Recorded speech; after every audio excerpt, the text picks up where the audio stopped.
장동혁, 이정현이 주도한 국민의힘 공천농단. 먼저 부산시장 케이스를 살펴보겠습니다.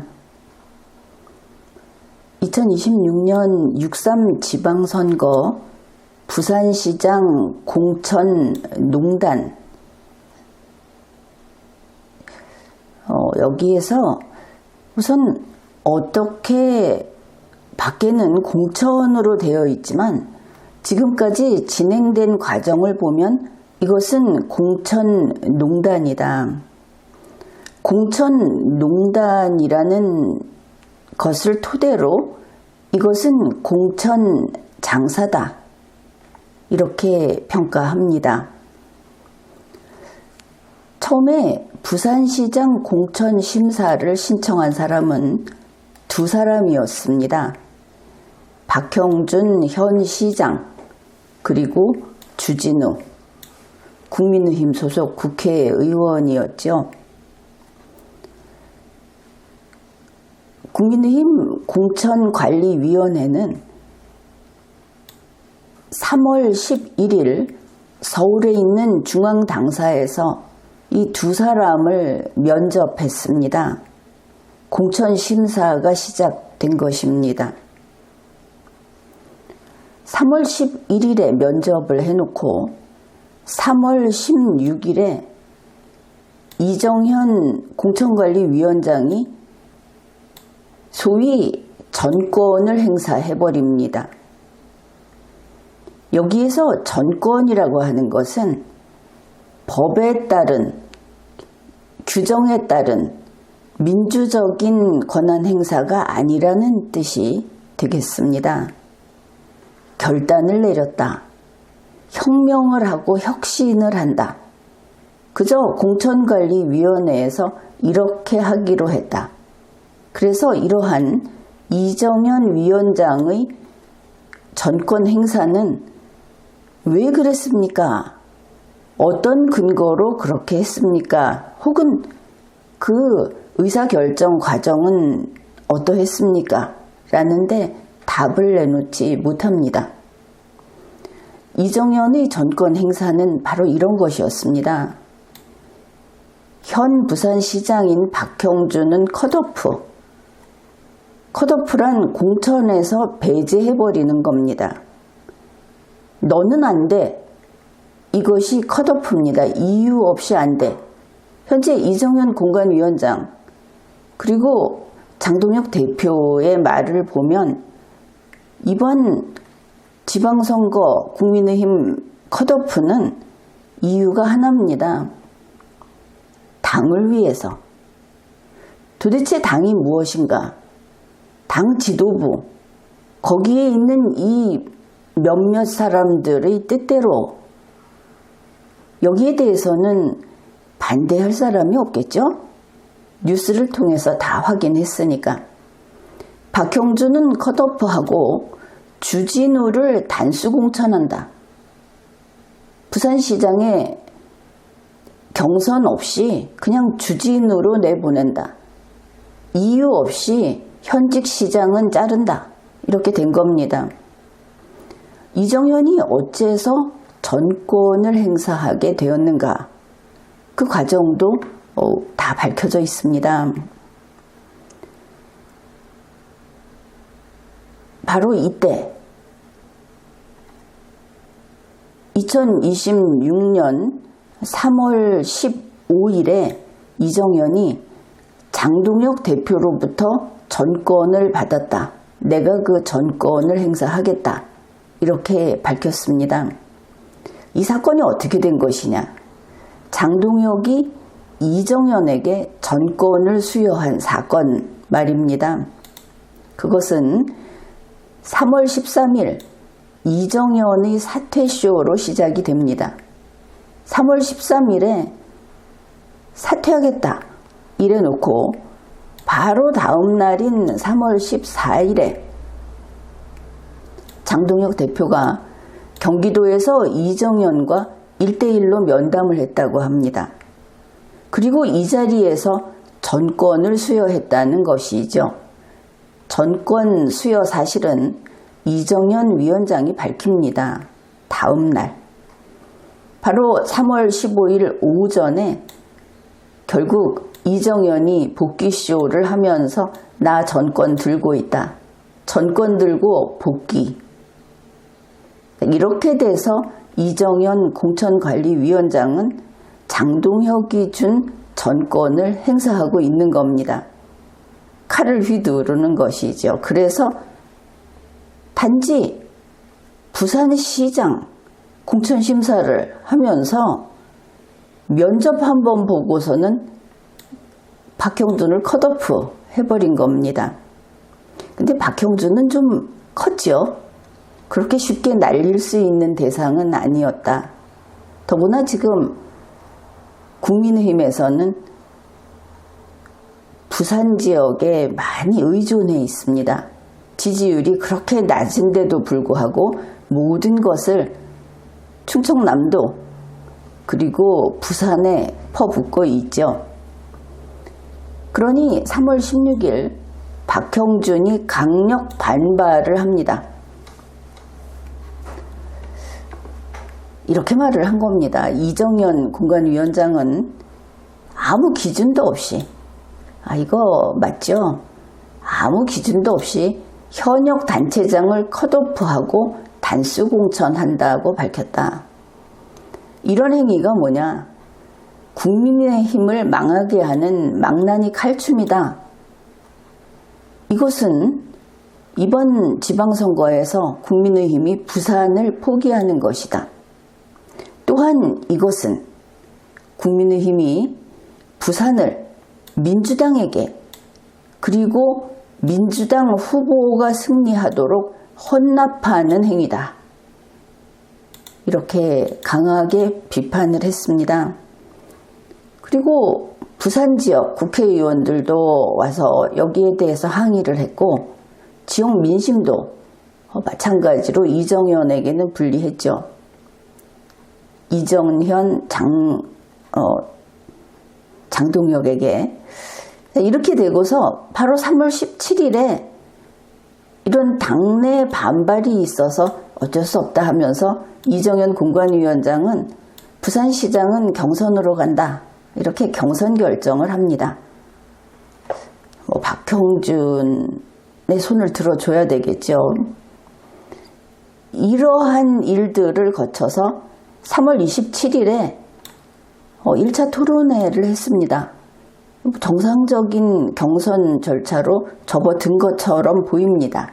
일단은 결과적으로 무슨 짓을 하든 마지막에 주진우 이렇게 발표를 하면 대책 없죠. 그러나 이 과정은 이렇게 진행이 된다. 박형준, 주진우 두 사람의 1차 토론회가 실시됐고 그리고 이제 4월 2일에 2차 토론회 예정돼 있고 4월 7일에 3차 토론회가 예정돼 있습니다. 그리고 4월 9일에서 10일 양일간 해서 박형준, 주진우 두 사람의 본경선을 치르고 4월 11일에 최종 후보를 발표하겠다. 현재 계획표는 이렇습니다. 최종 후보 별짓을 다 해도 최종 후보는 정해져 있다. 주진우다. 이렇게 되면은 그때 가서 박형준 후보자가 또 한 번 발끈하겠죠. 지금까지 막무가내로 밀어붙이는 국민의힘을 보건대 그런 일도 있지 않을까 지켜봐야 하겠습니다. 어떻든 부산시장 사건 이거는 장동혁, 이정현이 패배한 사례다. 그렇게 볼 수 있겠습니다. 장동혁, 이정현은 박형준을 컷오프하고 주진우를 단수 공천하려고 했는데 못했다. 이렇게 됩니다.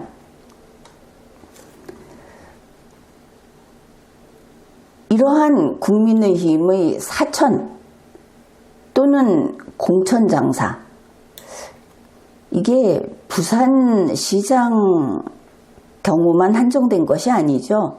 전국 곳곳이 지금 거의 발이 묶여 있다고 할 정도로 아우성 속에 있습니다.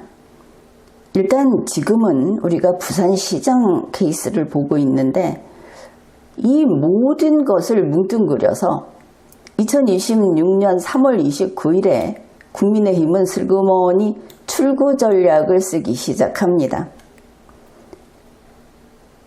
할 수 있는 데까지 일을 저질러 놓고 자기들 마음대로 사천을 하고, 이 사천이라는 의미에서 공천장사라는 것인데 정말 공천장사의 증거가 또 잡힐지도 모르죠. 이런 거에 대해서 이왕 지나간 일은 지나간 대로 덮읍시다, 그대로 이어갑시다 하는 출구 전략을 펴기 시작했다는 겁니다. 이 출구 전략의 서막은 대구의 경우 권영진 의원이 열었다, 이렇게 볼 수 있겠습니다. 3월 26일 채널A 라디오에 나와서 전화 방송이죠. 권영진 의원이 일단은 대구에서 컷오프된 주호영 의원을, 이거는 나무라는 건지 부담을 주는 건지 아무튼 주호영은 그냥 잘린 상태로 사라져라, 이런 말을 한 겁니다. 자, 그의 말의 내용이 이렇습니다. 주호영은 육선 의원이다. 게다가 국회 부의장이다. 이거는 우리 당 국민의힘으로부터 은혜를 입은 거다. 그러니 주호영이 이번 컷오프에 이의를 제기하면 배은망덕한 거다라고 권영진 의원이 이야기한 겁니다. 독하게 이야기하고 있죠. 권영진 의원은 주호영은 탈당해서 무소속으로 나오는 선택은 하지 말아야 한다, 이렇게 못을 박습니다. 권영진 의원은 무엇이라고 해도, 백말을 해도 바로 이런 내용을 내보내기 위해서 라디오 방송을 했구나, 이렇게 볼 수 있고, 그의 목적은 따로 있었습니다. 주호영은 찍어 누르고 그 다음에 이정현, 장동혁에게 소위 출구 전략을 열어주고자 한 것을 알 수 있죠. 이날 이 말을 합니다. 이정현은 대구 시민에게 사과하고 대구시장 후보자 컷오프한 거 가지고 이렇게 말을 하는 것이죠. 장동혁은 다독여야 한다. 어르고 달래고 이렇게 해서 그냥 땜질하고 넘어가자 하는 것이죠. 컷오프 자체가 불가능하다, 그러니까 해서는 안 되는 거다, 이런 게 아닙니다. 이번 장동혁, 이정현이 한 것은 이게 사천, 그런 의미의 공천 장사, 그걸 쉽게 하기 위해서 요리 오려내고 조리 오려내고 하는 그런 짓을 했다, 그런 컷오프를 비판하는 겁니다. 이거는 그저 비판하고 말 문제도 아니죠. 권영진 의원이 해법을 내놓은 겁니다. 아, 미안해 하고 장동혁은 기분 상했어 하고 치우자고 했는데 거기에 따른 반응이 나왔습니다. 3월 29일 이정현이 페이스북에다 썼습니다.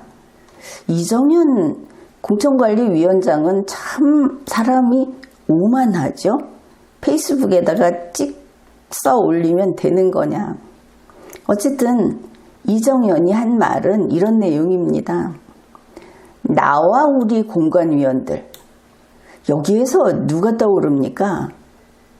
문재인 전 대통령 떠오르지 않습니까? 번번이 나와 너희들, 나와 그들 이렇게 이야기를 하는데 이정현이 또 그러더라. 나와 우리 공관위원들 지금까지 쉽지 않은 길을 걸어왔다.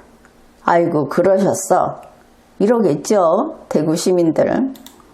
나와 위원들은 일부러 어려운 길을 선택했다. 어려운 길을 선택했다.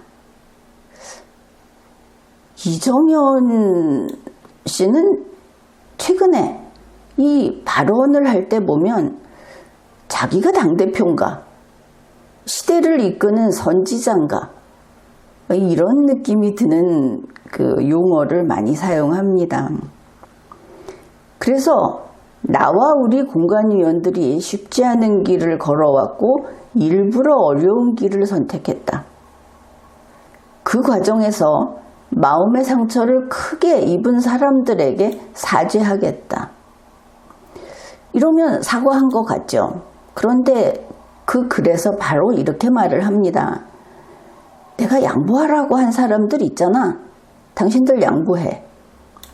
내가 지금 그 자리는 내놓고 다른 자리 줄 테니까 그리 가라고 한 사람들 있잖아. 그 사람들 마음 돌려서 그거 받고 입 다물어 라고 한 겁니다. 이게 사죄입니까? 자, 이런 페이스북 글을 올려놓으니까 이런 내용의 글을 가지고 신문 방송은 제목을 이정현 공관위원장이 공천 상처 입은 분들께 사죄했다고 뽑았습니다. 그러니 원본을 반드시 찾아서 확인해야 하겠죠. 중앙일보입니다. 이정현이 공천 과정에서 불거진 갈등과 소음과 관련해 사과를 전했다. 그렇게 알려라고 했다는 것이죠. 사과를 전했다. 아니 본인이 잘못됐습니다 해야지. 그렇다고 알려라, 전해라 이랬다고 쓰니 이 시대에 역사가 거꾸로 흘러서 자유민주주의에서 전제정으로 다시 거슬러 올라가는 것인가 싶기도 합니다. 그리고 공천 작업이 끝나는 대로 당을 위해서 헌신하겠다는 의지도 밝혔다. 자기는 좋은 일을 한다. 이렇게 보이죠. TV조선에서 이정현이 험지를 가겠다고 했다고 하면서 그 뜻은 전남 광주 통합시장에 나설 것으로 보인다고 보도했습니다. 방송을 했습니다. 여기에서 사람들은 더욱 분통 터지는 것이 이정현이 말하는 험지는 전통적으로 호남을 꺼리고 호남은 갈 데가 못 된다고 할 때 쓰는 표현입니다. 그러니까 TV조선이 전남 광주 통합시장에 나선다고 했는데 전남 광주 통합시장은 국민의힘 지도부가 방해해서 성취하지 못한 대구 경북특별시와 같은 것을 그 청사진을 카피해서 먼저 챙겨간 곳입니다. 전남 광주 통합특별시가 되겠죠. 그 특별시장이 되겠다. 그러면 이정현이 이 특별시장이 된다고 하는 것은 대단히 영예스럽고 모두들 탐내는 자리가 될 겁니다. 그러면 그게 호남이지 않느냐 이렇게 말을 할지 모르지만 이게 경우가 다릅니다. 지금까지 나는 홍준표 전 시장, 의원, 지사 이 인물에게 바로 광주시장 나가라. 지금과 같이 된다면 전남 광주 특별시장 거기 출마해라. 이렇게 말을 했습니다. 그 경우에도 홍준표 시장, 홍준표 씨에게는 여기가 험지가 아닙니다. 호남의 사위 아닙니까? 험지가 아니죠. 인척의 고향입니다. 집안의 고향입니다. 영남 사람에게는 험지가 될 수도 있겠죠. 그러면 이정현은 어떠냐? 거기가 자기 고향 아닙니까? 거기 선거에 나갈 때도 이 사람은 자기가 호남 사람입니다. 여기는 험지가 아니죠. 알짜배기가 되겠죠. 그래서 누구라도 여기 나가보고 싶다. 세금 써가면서 여기 나가보고 싶다 하면은 나갈 사람이 있을 겁니다. 그런데 본인이 험지가겠다, 여기 가겠다, 뭐 잘했다고, 사천하고 국민의힘 6.3 지방선거 망가뜨려 놓고 그리고 꽃가마 타겠다, 이런 어이없는 일이 벌어지고 있습니다. 어떻든 먼저 이렇게 부산시장 공천 과정을 살펴봤는데, 이번 국민의힘의 이 사천 내지 공천 장사라고 하는 것은 중앙일보가 이야기하듯이 국민의힘에서 공천을 하는 과정에, 정상적인 공천을 하는 과정에 생긴 갈등이나 소음, 그런 문제가 아니다 하는 것을 밝혀둡니다. 이것은 위법행위입니다. 법 위반 문제다. 이것은 위헌행위입니다. 헌법 위반 문제입니다. 헌법을 위반했는데 어떤 헌법 위반이냐? 정당 해산 문제입니다. 여기에 대해서는 차차 이야기하겠습니다. 장동혁 국민의힘 대표에게 이야기합니다. 현재의 국민의힘 공천관리위원회를 해체하십시오. 그리고 이정현 등 이번 이러한 사천과 관계된 사람들에게 법적 책임을 물어야 합니다. 지금까지 리걸마인드 연구소였습니다.